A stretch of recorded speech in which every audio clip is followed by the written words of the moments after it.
Welcome back to When Harry Met Board Games, where we feed our people with relatable content and our victory condition is your satisfaction.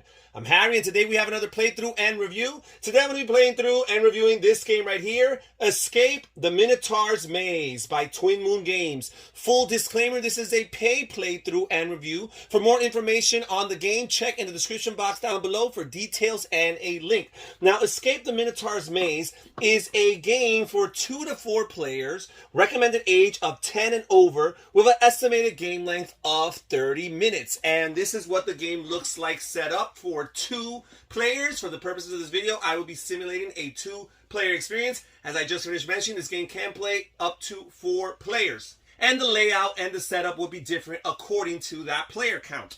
Now, the premise of this game is that players are taking on the role of a group of adventurers who are traversing the Minotaur's maze and basically racing to be the first player to escape. This is a competitive game. This is also an elimination style game because each player is going to start with some health, and once that health is depleted, they will be eliminated from contention. Now, in a 2-player game, we are going to set up the board as so. It's a 5x5 grid. First of all, you're always going to identify the double-sided escape or exit tile.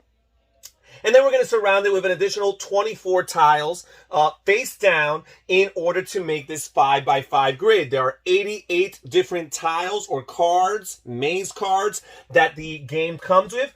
And we're going to draw 24, surround the escape or the exit tile right here, and that will create the starting maze. Now, each player is also going to get one of these starting spaces here, and they're going to put it on one of the corners. There are 4 possible corners according to the player count. In this case, there's 2 players. We're going to start in opposite corners right here. With each player is going to get a meeple in a color. This player will get the purple, and this player here will get the green. They will place their meeple in their starting tile, and this large, gargantuan orange meeple here represents the Minotaur, and the Minotaur is going to start in the center here in the exit tile, and the Minotaur will be moving throughout the course of the game, basically making life impossible for the adventurers. We also have this 4-sided die that will be rolled in order to determine the movement for the Minotaur.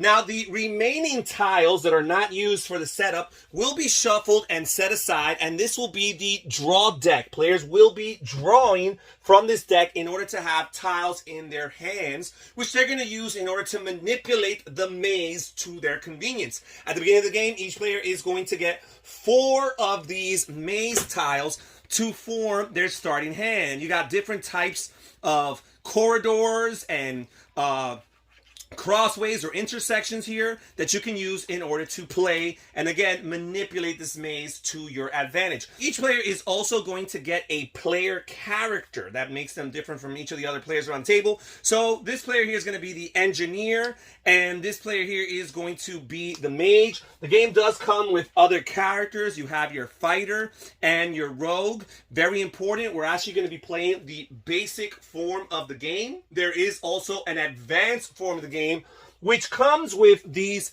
heightened player characters that give you additional abilities that players can use. But in the basic form of the game, each character is totally symmetric. They have no special abilities, and they do exactly the same as one another. I'll talk a little bit more about the advanced version of the game later on. Now, each player is going to get one of these or 3 of these heart tokens, which represent their life. As I mentioned earlier, this is an elimination style game. Every time players are captured by the Minotaur, they will lose 1 heart, and they will be forced to go back to their starting tile. So basically, they have 3 attempts of escaping the maze before the Minotaur catches them, or they will be eliminated and they'll no longer be in contention for the win. And that's pretty much it as far as setup. There are a few additional tiles or tokens here for the advanced version of the game. We have these stamina tokens,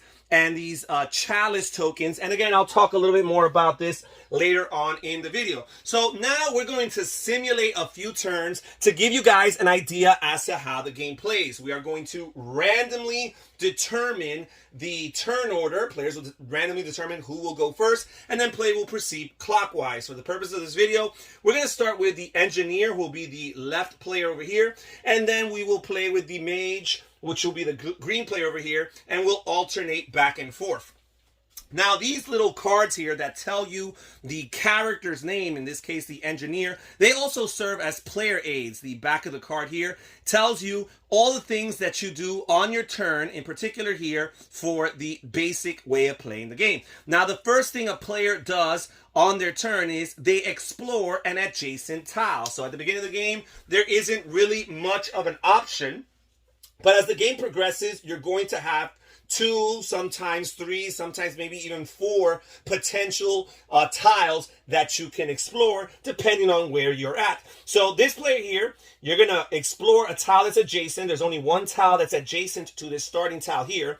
And basically by exploring it, you flip it over, you see what's there, and then you orient it based on the compass here, always facing to the north. So that is something that's very important. You always make sure that all of these tiles here, these maze tiles, have the compass facing north. So now, once the player has revealed the tile or explored the tile, the next thing they do is they can replace an already explored tile. So this is where the 4 cards in your hand, and you can never have more than 4 cards, this is where they come in handy. You can always grab any one card here in your hand and you can place it on top of any already explored tile. So it doesn't have to be the tile that you're going to walk through right now. It doesn't have to be a tile that's near you or next to you, or even a tile that you've previously explored. It can literally go anywhere on the map as long as it goes on top of an already revealed and explored tile. Also, a few other caveats: you can never place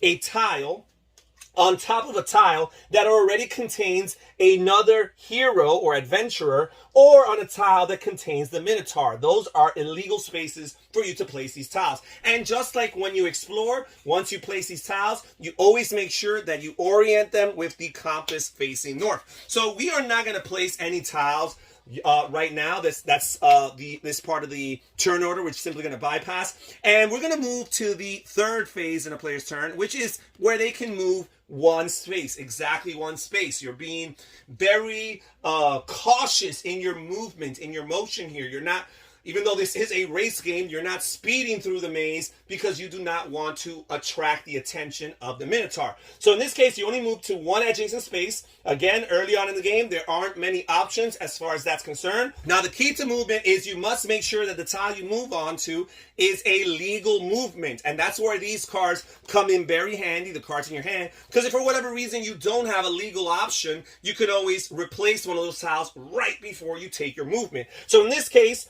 this little hallway here leads to the next tile here, the little corridor here. So we will be able to move one space, and that will be a totally legitimate move. Now, the next phase you do on your turn is you have the option to discard a card. So if you're looking at your hand and you see that maybe you have duplicates of a type, right here, I do have these 2 little corners, but they are oriented differently. So I feel that they are different enough to warrant keeping them both in your hands. But perhaps you might have duplicates that you feel you might not need, or perhaps you might be in a situation where you were just previously stuck on a turn and you realize that none of your tiles are helpful. This is the time to discard a tile so that at the end of your turn, you can draw back up to 4 cards. So if you placed down a tile earlier in phase 2 and then discarded a card in phase 4, then you might be able to potentially draw 2 more cards to replenish your hand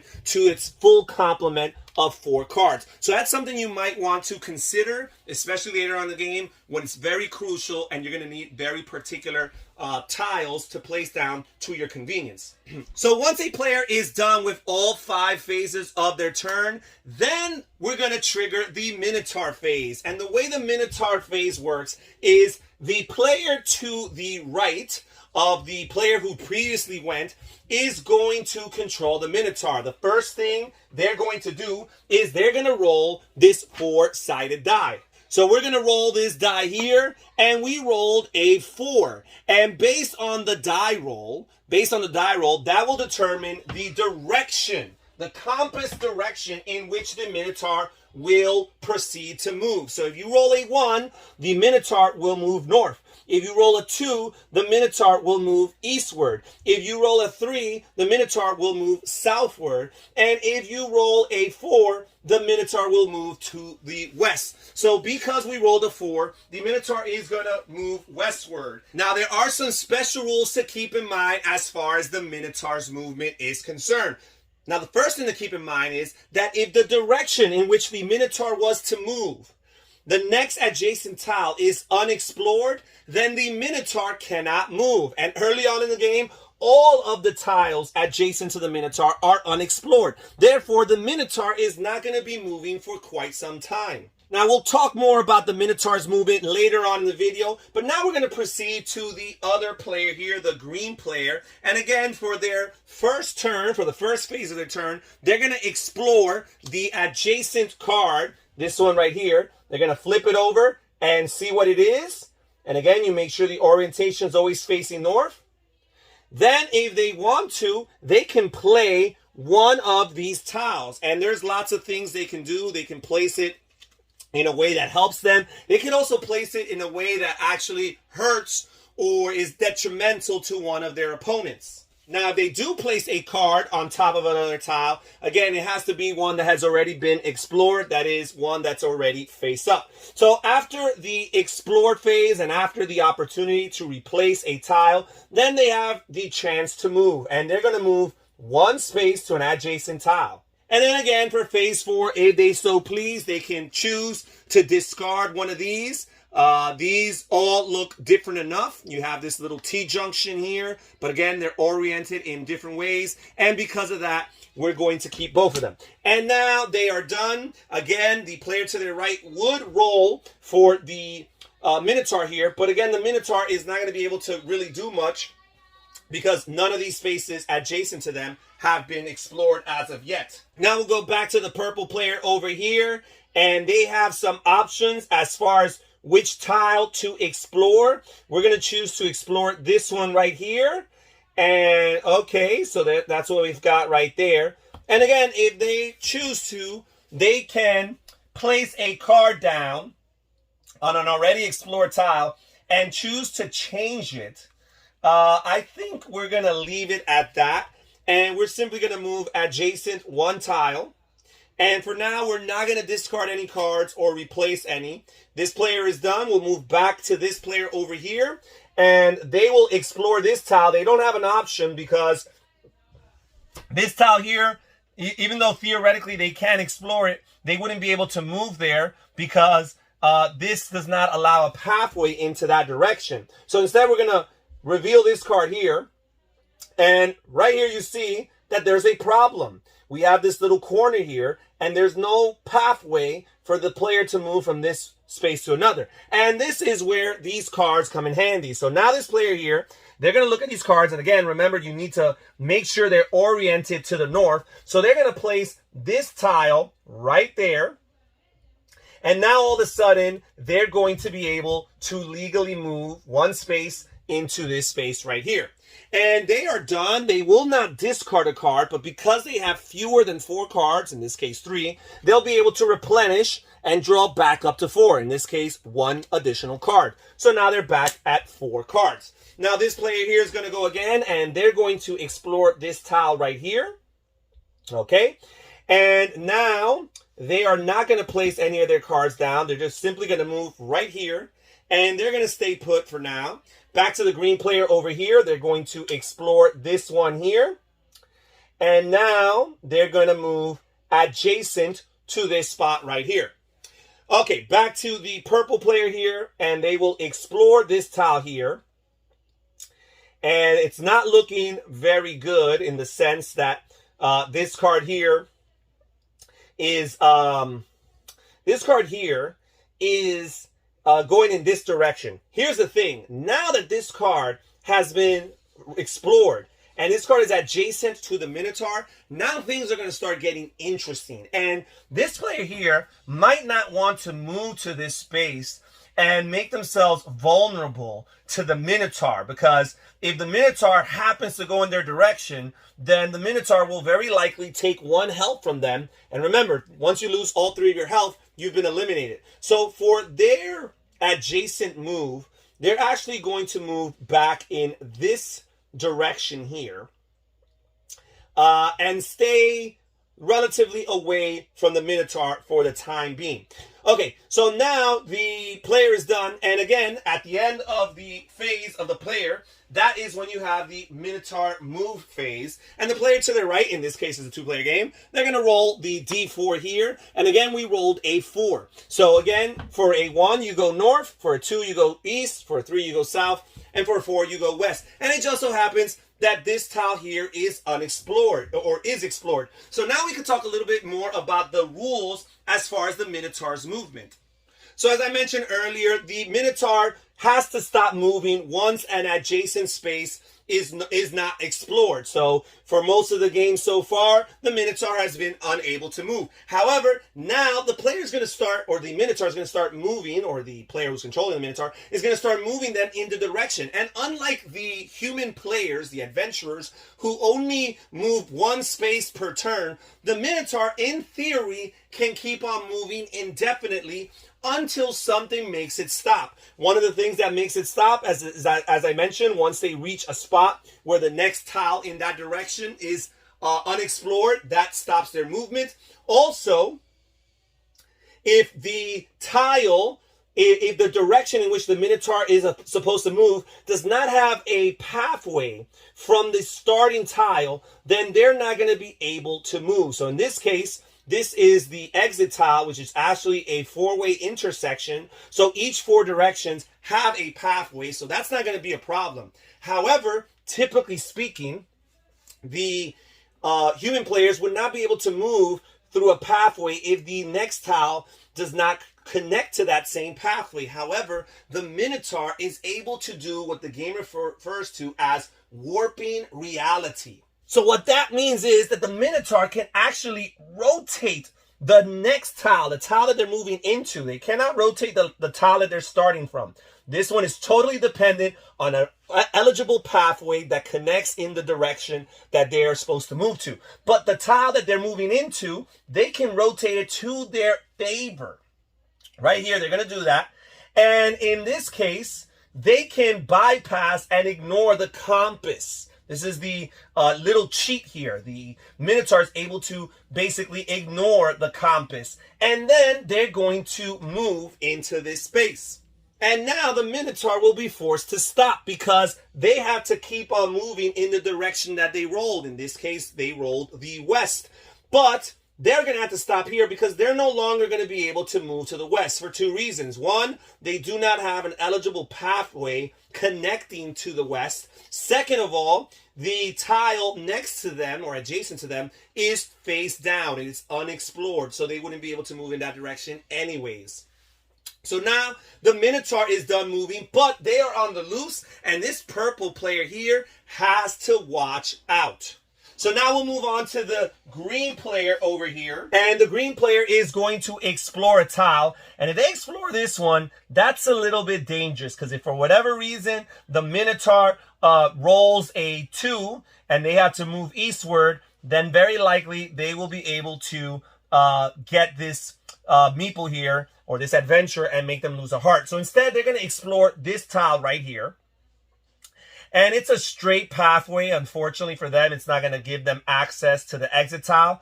But if they want to, they can choose to play a tile down right here.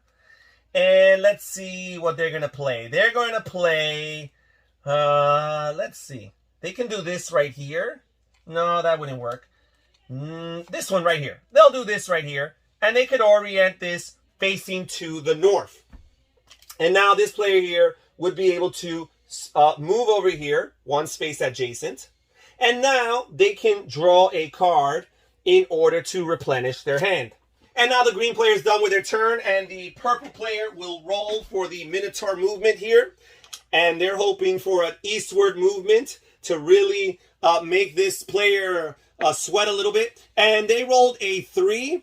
And a 3 would be a 1, a 2, a 3, a southward movement. So they're going to move southward. So they can move here. There's an eligible path. However, here, this is an unexplored tile. So their movement would have to stop there.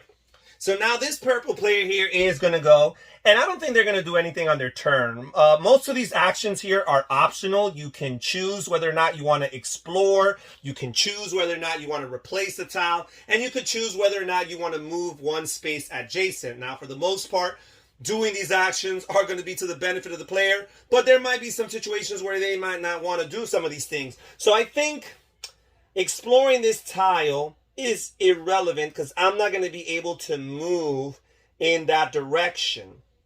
A player cannot voluntarily share the space of the Minotaur. That is not an option. You can share a space with an opponent, with a fellow adventurer, but not with the Minotaur. Instead, I'm going to choose to move this player over here and hope for the best. And that's pretty much it. Now we're going to roll the die and see what the Minotaur's movement is. And we rolled a 2. And for 2, this indicates eastward movement. But they're not going to be able to move because this tile here remains unexplored. So now back to this player here. And they are not going to be able, they're not going to explore any tiles. They're going to leave it as is. Now, really important, as you're deciding whether or not to place these tiles down, a very important rule when you place a tile to replace is you can never replace a starting tile. You can never replace a tile, as I mentioned earlier, that has a meeple on it, whether it be the Minotaur or whether it be a adventurer here. And you can also never place a tile on the exit tile. You would love to do that at some time because sometimes you really want to stop your opponents from getting to that exit tile because that is the heart of the game. But you can never put one of these tiles directly on top of the exit tile. So this player is going to choose not to explore. They are not going to replace any tiles for the time being, but what they are going to do is they're going to move one space adjacent to make it to the exit tile. Now, this does not mean that they have won the game. As a matter of fact, what it means is that they have to survive all the way until their next turn, still being on that exit tile in order to win. So this, in a 2-player game, it's only going to be 2 chances, 2 Minotaur phases that you have to endure. If it were a 3-player game, then there would be 3 turns, and a 4-player game would be 4. So all they have to do is endure. The green player has made it safely into the exit tile. We're going to roll the Minotaur here, and we rolled a 3. And again, a 3 is 1, 2, 3. Southward movement. In this case, the Minotaur is not going to move, and it doesn't look like there's going to be any chance. The best chance of the Minotaur catching the green player is if they would have moved northward this turn, and then the purple player would hope that for their Minotaur phase, it would have moved eastward, but that's not really going to happen. And that's pretty much the gist of the game and the mechanisms as far as the exploration of the tiles, the replacing of the tiles, and the movement, the motion for the adventures. I do want to make some commentary. First of all, I simulated a 2-player game just to make it simpler and also to make sure that everything kind of fit within the screen. For a 3 or 4 player experience, you're going to create a larger maze. You're going to create a 7x7 grid. That is the exit tile here, along with 48 surrounding tiles to make a 7x7 grid, a total of 49 tiles. I find that the 3 or 4 player game is definitely the way to go for this game, not only because it makes the maze larger and gives you much more opportunities of running into dead ends and obstacles, but also because it makes winning the game more challenging, and it also makes this final step where a player actually makes it to the exit tile, it makes it harder on them because, again, the winning condition is not only to make it to the exit tile, but it's also to endure, to survive all the way until your next turn still there. So that's something to keep in mind. And if you're playing a 4-player game, then basically there's going to be 4 Minotaur phases that you're going to have to survive. Now, as far as the advanced game is concerned, there's lots of neat elements that the advanced game adds, which makes it a more gamer experience, if you will. First of all, each player is going to have to find the Chalice Tile. There's this set-aside Chalice Tile that would be shuffled into your grid of cards that you're laying down face down. And players are going to have to find this Chalice Tile, represented by this Chalice token, once a player has entered that tile. Because if you do not have a Chalice, then you will not be eligible for victory. So that adds another level of complexity, another level of difficulty, because you kind of have to search and hunt for that chalice. And once that chalice is revealed, some players might find themselves further away from it. So it just presents an additional level of challenge. You do not just simply make it to the center. So that's one of the things that's added to the advanced game. Again, as I mentioned earlier, and I alluded to earlier, we have these advanced player characters. You're going to get 2 cards instead of 1 like in the base game. And first of all, one of them is a player aid that gives you the rundown for the advanced gameplay and the different phases that players will take on their turn. And the other one here is a different abilities, particular abilities that each different character or each different adventurer gets that distinguishes her or him from all of the other characters around the table. We also have an additional health, if you will, or additional currency that players are trying to manage, along with the 3 health, which basically determines whether or not you're still in the game and you haven't been eliminated. Players are also going to get 8 of these stamina tokens. And the stamina, as I mentioned, is kind of like a currency that you're going to be managing and spending in order to trigger your abilities. Each character has an offensive ability and a defensive ability that you can trigger. And the Minotaur is also going to have different attack abilities. And basically, you can budget these stamina tokens to your convenience in order to trigger these abilities. But once you run out of your 8 stamina tokens, then basically you're going to have no more opportunities to use these abilities. And each character has different abilities that correspond to their thematic feel here. So each character has an attack that might benefit them in different ways than other players. And also the amounts, the values of stamina that you pay for these different abilities differs depending on how impactful some of these things are. So between the chalice, finding the chalice in order to be eligible to win and to escape, and the different advanced abilities, I definitely think that the advanced game is the way to go if you're playing with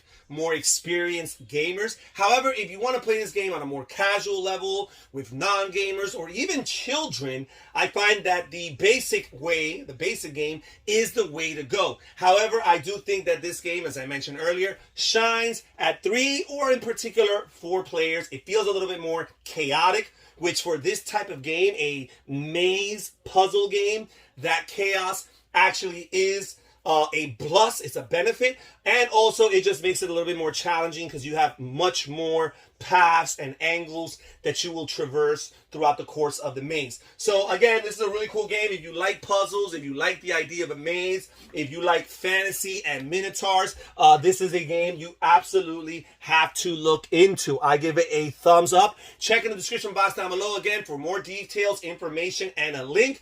Comment down below what you think. Thank you so much for joining us here on Harry and Board Games. This is Harry saying take care, everybody. Stay safe, stay healthy, and have fun gaming. Bye-bye.